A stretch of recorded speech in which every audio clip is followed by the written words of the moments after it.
Social media is part of everyday life for adults and often for children. But as adults, we have so many concerns about what we see online, especially when it comes to kids. So here to help with some tips about how to help the children you love navigate social media safely is child life expert Karen Irwin. Great to have you in. Yeah, thanks for having me. So this is a conversation we've been having in our house about social media.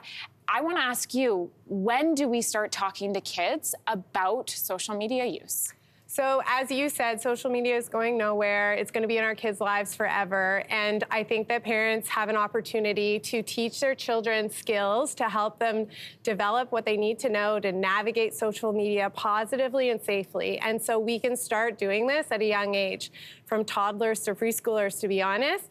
I'm going to share some strategies throughout this talk on how you can do that in a developmentally appropriate way. Okay, so let's start there. We'll dive into the tips. First up, model positive device habits. What does that look like? Yes, so children are constantly learning from what they see and experience in the world around them, and they are always watching their parents and caregivers. So we have an opportunity to make sure we're role modeling the behaviors that we want them and the values that we want them to have when they're using devices themselves.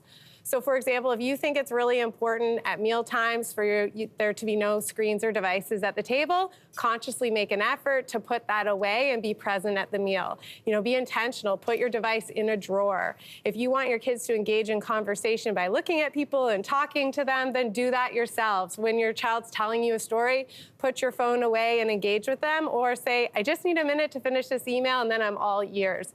Your kid's gonna learn from what they see you doing, and learning that young is gonna help develop that as they get older. So that's the recommendation of leading by example, and you shared beautifully what that looks like. Why is it important when it comes to posting photos to ask our child's permission before we put a picture of them on the internet? Why do you say we need to do that? I think that this is, first of all, showing your child respect, but also really making a point of the importance of consent, which is going to be a value that your child will hopefully uphold when they are posting themselves. And so if kids see their parents and caregivers asking them and showing them what they want to post, why they want to post it, how they hope people will engage with what they're posting, you're normalizing that for your child, that then when they're in the seat of posting themselves, they'll have that thinking going on in their head and maybe consult with their peers before they share something. So Karen, what do you do when, because I've asked my older son this, where I said, do you mind if I post this online? And he's like, yeah, that's amazing, because he has no idea of the bigger repercussions that this photo lives online forever and the darker side. How do you approach that without scaring them? Well, I think that, again, it's something that we start at a young age and continue to develop and evolve as kids grow older. I think explaining that right there, I'll post this and I'm gonna post it here, and everyone will be able to see it for as long as time goes on. And this is why I wanna share this, because it's a really proud moment in your life.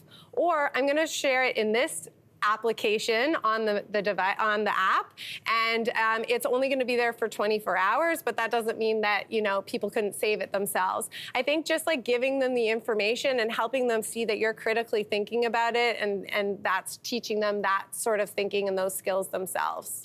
Once we've successfully introduced social media to their lives, if we choose to go down that path, you say our job doesn't end there. What do we then need to do? No, I think our job gets even more, is we need to stay in the know. It's so important for parents and caregivers to understand the apps and the social media that kids are engaging with, to inform yourselves, whether that's you doing your own research.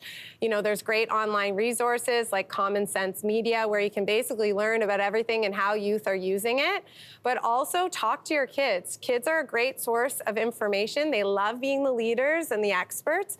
This isn't a teachable moment, it's just a space to open and learn. And not only are you gonna learn how your kids are engaging with these things, you're also creating a space where your kids know they can come to you to talk to you about problems or things that arise as their social media experience goes on. By the way, if you're at home and you're watching right now, Karen has amazing tips on her Instagram, speaking of social media, and you cover a lot of this there as well. So thank you for coming on the show, and thank you for the work that you do. Yeah, thank you so much for having me. Hey, thanks for watching. If you liked this, be sure to subscribe here, or you can check out more Your Morning videos right here.